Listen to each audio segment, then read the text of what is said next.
Olá, estamos aqui no Memorial do 11 de setembro e vamos contar para vocês o que foram os atentados que ocorreram aqui, neste exato lugar, no ano de 2001 e quais foram as consequências que resultaram na assim chamada Guerra ao Terror de George W. Bush. Venha conosco e vamos entender este processo que mudou muita coisa na história da humanidade.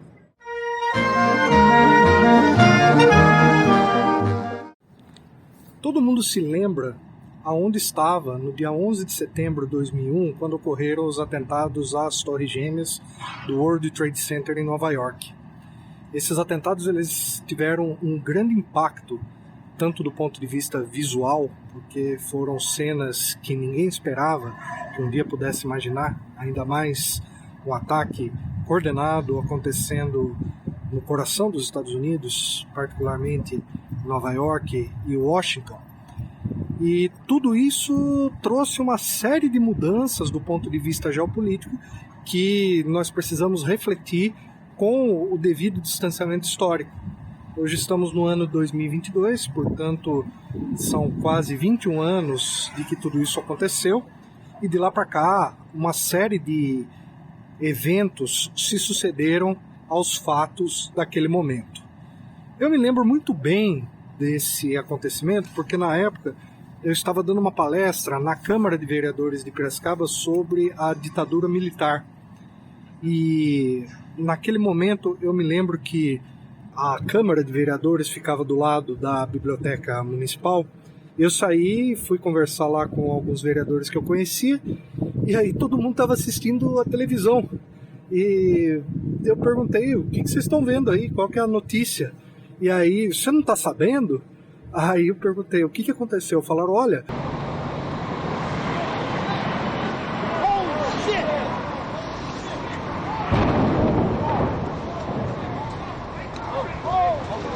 bateram com o avião numa torre, num prédio dos Estados Unidos em Nova York, e estava todo mundo assistindo, e de repente um outro avião bateu. Not appear that there's any kind of an effort up there yet. Now remember, oh my God. Oh my God. That looks like a second plane. E aí aquelas cenas que todos nós conhecemos. That should be it. Thanks very much. Collapsed. The whole site has collapsed? The whole building has collapsed. The whole building has collapsed? The building has collapsed. E que ficaram eternizadas aí na memória. Explosions, but certainly every government building in Washington has been closed, and the staff of these buildings have been told, look, go home. It doesn't matter how you get home, just go home. Try not to use cars. Mas vamos lembrar o seguinte, quais foram as causas e as consequências desses atentados. Então, no dia 11 de setembro de 2001, esses atentados eles ocorreram aqui em Nova York, nas Torres Gêmeas, mas também eles atacaram o Pentágono, que fica em Washington, e um avião foi derrubado no meio do caminho para atingir um outro alvo, que foi naquela época em Pittsburgh, mas acredita-se que aquele alvo seria a Casa Branca ou o Capitólio. Bom, então o que a gente pode falar sobre tudo isso? Em primeiro lugar, essa guerra ao terror, ela foi uma consequência direta desse resultado. E aí, uma série de perguntas ficaram abertas. Primeiro que, logo de imediato, já foi acusado Osama Bin Laden de ter sido o mentor desses atentados e a própria Al-Qaeda. Ele demorou quase 2 anos para assumir publicamente a autoria, mas os Estados Unidos de imediato já o acusaram. E quem era Osama Bin Laden? Osama Bin Laden era um saudita que teve muitos vínculos com os Estados Unidos na guerra contra a União Soviética na década de 80. Ele foi financiado pela CIA, pelos Estados Unidos, para combater os soviéticos no Afeganistão. Ele era ligado a uma facção wahhabita do islamismo sunita, que é uma facção bastante sectária, religiosa fundamentalista, e considerava os Estados Unidos como o grande Satã. Engraçado que nos anos 80 o grande satã era a União Soviética, porque eram os comunistas ateus, e depois viraram os Estados Unidos. Então tudo isso vai mudando aí ao longo do tempo. Entretanto, esses atentados produziram um relatório feito pelo Congresso dos Estados Unidos, que até hoje é bastante contestado, que ele dá uma visão oficial dos acontecimentos, mas muita coisa não foi esclarecida. Por exemplo, o vínculo da família Bush com os terroristas da família Bin Laden. Então, a família Bin Laden é uma família muito grande na Arábia Saudita, não dá para dizer que todos os Bin Laden são terroristas. Entretanto, aqueles ligados ao fundamentalismo religioso possuíam vínculos muito mal explicados com a família que naquela época governava os Estados Unidos, que era a família Bush, e do qual o seu vice, na época, Dick Cheney, tinha bastante negócios associados à indústria do petróleo, que, por sinal, é a principal fonte de riqueza da Arábia Saudita. Na época, o Michael Moore fez um documentário chamado Fahrenheit 9/11, e esse documentário, naquela época, contestou uma série de questões e levantou uma série de perguntas. Por exemplo, por que no atentado ao Pentágono não foi encontrada a fuselagem de avião? Então, por que alguns eventos que aconteceram logo em seguida, como, por exemplo, a deportação e a saída imediata de alguns sauditas, um pouco antes e um pouco depois do evento, trouxeram umas questões que ficaram muito mal explicadas. Só que aqui a gente vai evitar entrar em tipos de teorias conspiratórias, mas vamos tentar entender o contexto histórico e o que se fez naquele momento. Então, o que a gente poderia dizer? Os Estados Unidos vinham de um momento em que eles tinham acabado de vencer a Guerra Fria contra a União Soviética. A União Soviética se dissolveu em 1991 e os Estados Unidos, naquele mesmo ano, bombardearam o Iraque. Bombardearam, na época, sob o governo de Saddam Hussein, quando ele invadiu o Kuwait, e a pretexto de proteger a população do Kuwait, os Estados Unidos intensificaram uma série de agressões e bombardeios a Bagdá e desmantelaram toda a infraestrutura do governo iraquiano então.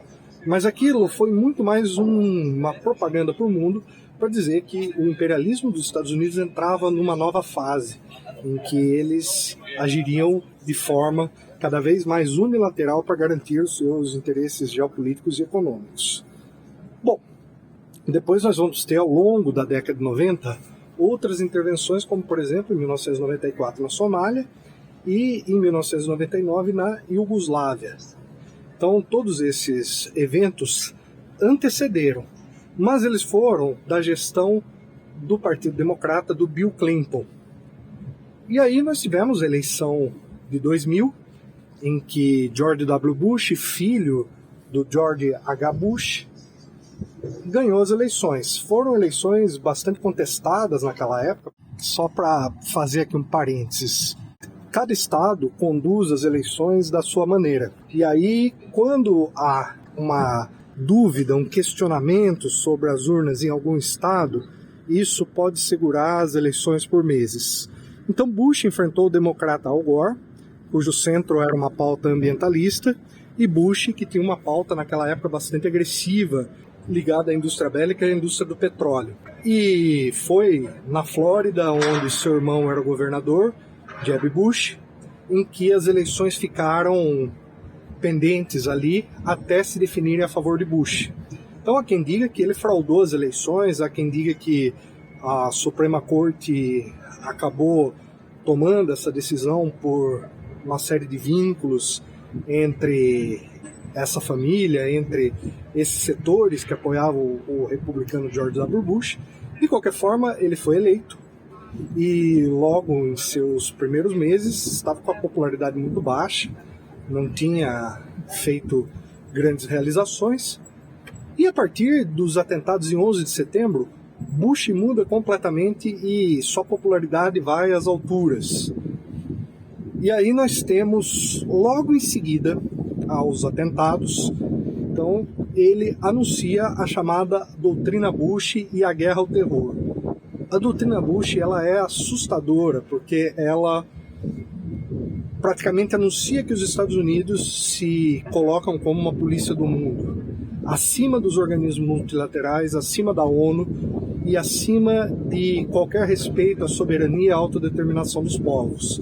Alguns elementos da doutrina Bush são, por exemplo, ataque preventivo a um país em que os Estados Unidos ache que possa ameaçar os seus interesses. Outro aspecto importante da doutrina Bush, que resultou no chamado Patriotic Act, é um estado de vigilância permanente sobre os cidadãos.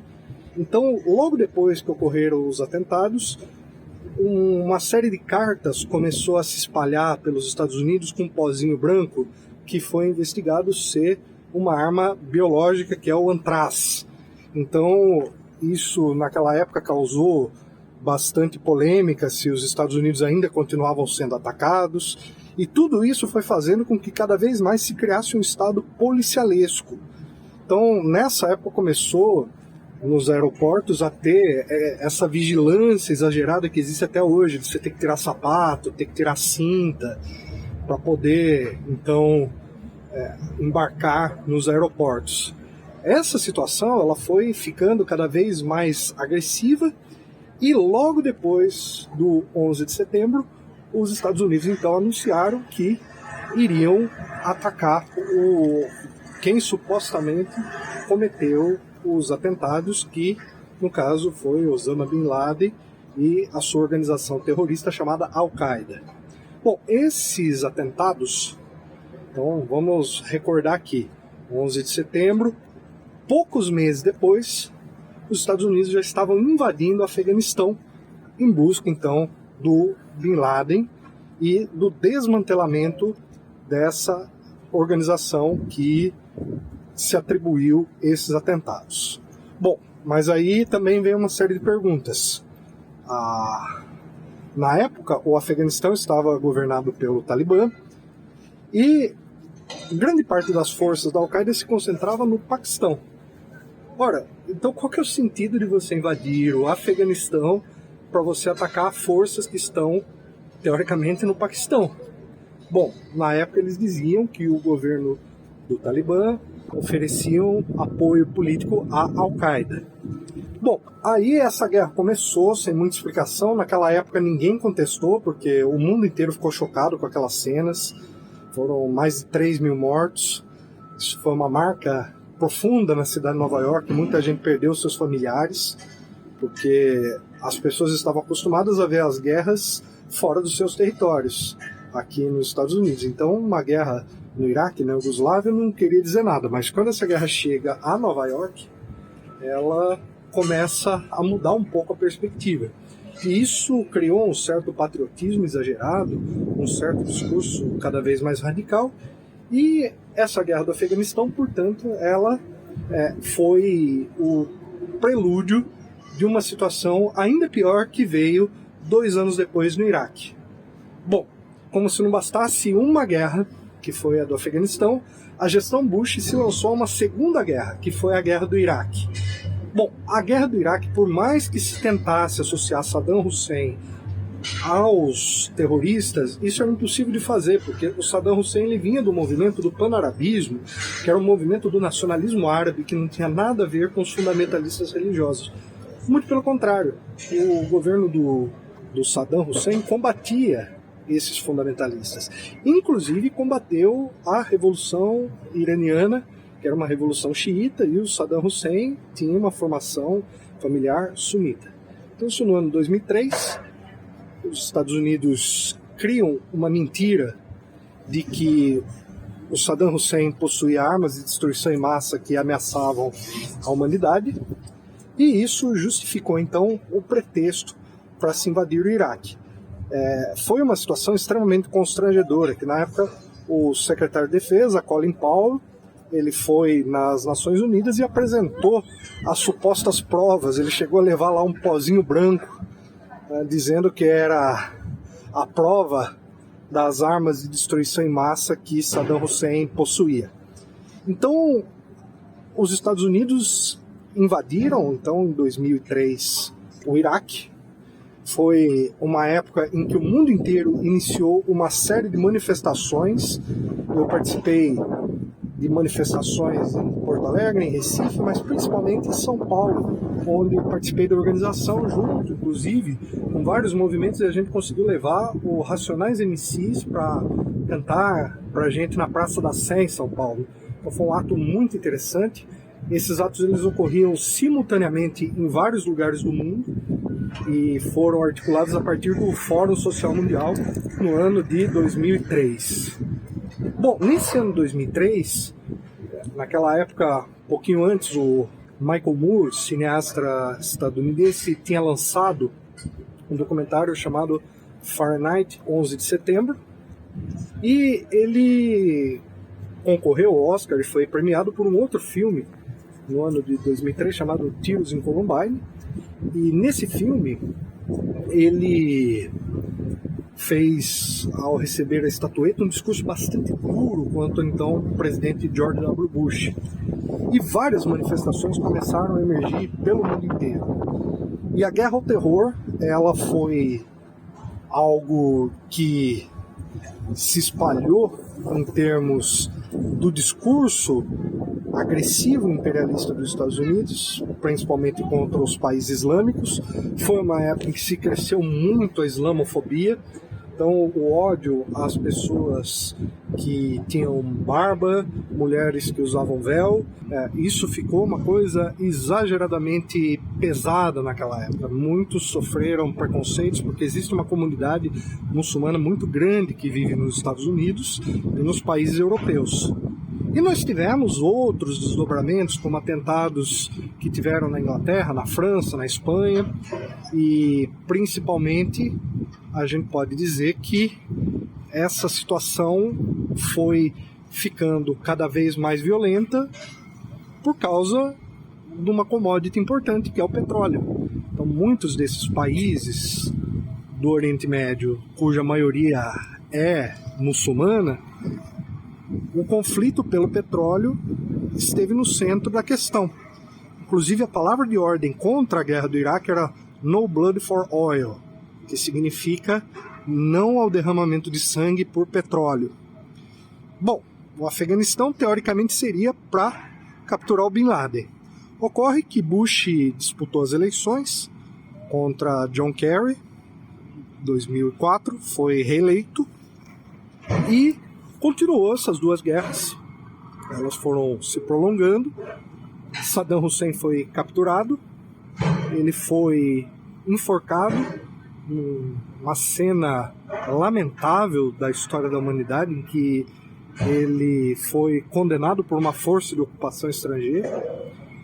E aí nós tivemos no ano de 2008 as eleições em que o democrata Barack Obama foi eleito com um discurso bastante crítico à guerra ao terror, à guerra de Bush, prometendo que ele ia inclusive retirar as tropas do Iraque. Entretanto, ele manteria no Afeganistão. Então o Obama fez o discurso dele, era claramente de que a guerra no Afeganistão era necessária, mas a guerra no Iraque precisava ser encerrada. Ocorre que Obama não encerrou a guerra no Iraque, pelo contrário, a guerra prolongou. Quem foi retirar as tropas do Iraque, pelo menos parcialmente, foi a administração do Donald Trump. Então, o que acontece nesse contexto? Nós vamos ter, em 2008, quando Obama se elege, a continuidade desses ataques a países muçulmanos, agora aos governos laicos. Então, no caso, a Líbia, a Síria, e aí eclode a chamada Primavera Árabe. Um dado importante que vale a pena a gente mencionar, quando o Obama anuncia que Osama Bin Laden foi capturado, nunca foi mostrada nenhuma imagem dessa captura. Seu corpo, segundo a versão oficial, foi jogado ao mar, para que não houvesse nenhum tipo de memorial a ele, para que fosse feita alguma homenagem póstuma. E Obama anunciou isso no período em que ele era candidato à reeleição. E aí, o ciclo do chamado 11 de setembro ele se encerra. Inclusive agora, nós podemos ver aqui ao fundo, novas torres foram colocadas aqui no lugar das antigas torres gêmeas do World Trade Center, e foi esse espaço aqui constituído um museu e um memorial às vítimas. Entretanto, a história é dinâmica e ela continua em movimento. Por mais que Bin Laden tenha sido capturado, os Estados Unidos continuaram no Afeganistão e só se retiraram agora, no finzinho do ano passado, na gestão Joe Biden, numa situação vergonhosa em que foram claramente derrotados por pastores de ovelha do Talibã, e o resultado nós podemos ver. Depois de 20 anos, o Afeganistão voltou ao controle do Talibã. Bom, o 11 de setembro ainda não foi totalmente explicado, ainda não foi totalmente esclarecido. Há muitas perguntas e poucas respostas. Entretanto, nós podemos dizer quem ganhou com o 11 de setembro. E foi exatamente duas indústrias, a indústria bélica e a indústria do petróleo. A indústria bélica porque ela conseguiu 2 conflitos, no Iraque e no Afeganistão, e a indústria do petróleo porque ela é vinculada também a esses conflitos e ela ganhou bons negócios como resultado disso. Então, uma perspectiva crítica ela é sempre importante, porque naquela época muita gente chorou pelo 11 de setembro, mas ninguém chorou pelas vítimas que vieram depois nos países que foram atacados pelos Estados Unidos como uma punição por algo que aconteceu em seu próprio país. Existem muitas teorias, algumas que dizem inclusive de que isso foi pensado pela própria inteligência dos Estados Unidos. Ainda é cedo para a gente dizer isso. Para a gente poder cravar isso é preciso provas. Entretanto, muitas coisas que no passado pareciam ser conspiratórias, quando se revelam os documentos 50 anos depois, é possível a gente ter uma posição um pouco mais clara. Então nós vamos ter que aguardar a abertura desses documentos. Pode não ser a versão oficial, mas também pode não ser essa versão mais conspiratória, que às vezes beira até a maluquice. Então eu acho que é algo no meio termo disso tudo. Não é aquela versão ufanista e vitimista, mas também a gente não pode assumir o discurso oficial. E aí, por último, acho que vale a pena a gente lembrar que em 2005 George Lucas lançou o filme da série Star Wars, o 3º episódio, e o 3º episódio chamava A Vingança do Sith. Meu compromisso é com a República, com a democracia! E ele usa trechos do discurso de George W. Bush após o 11 de setembro para construir a narrativa do como Darth Vader se tornou vilão. Se você não é meu aliado, então é meu inimigo.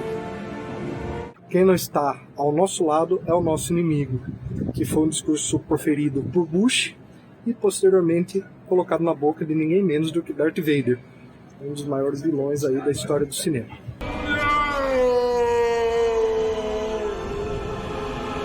Então, pessoal, é isso. Falamos aqui rapidamente sobre o 11 de setembro, a Guerra ao Terror, neste lugar histórico que ocorreu um dos eventos que marcaram para sempre a história da humanidade. Então é isso. Curtam esse vídeo, compartilhem, divulguem e vamos entender criticamente como as coisas se procedem e como se forma a propaganda de guerra necessária para se garantir os interesses das grandes corporações petrolíferas e da indústria bélica, e como que um atentado que chocou o mundo serviu como pretexto para fazer mais guerras e para atender aos interesses do imperialismo e dos poderosos bilionários por trás dos negócios que a guerra resulta. Até a próxima, tchau!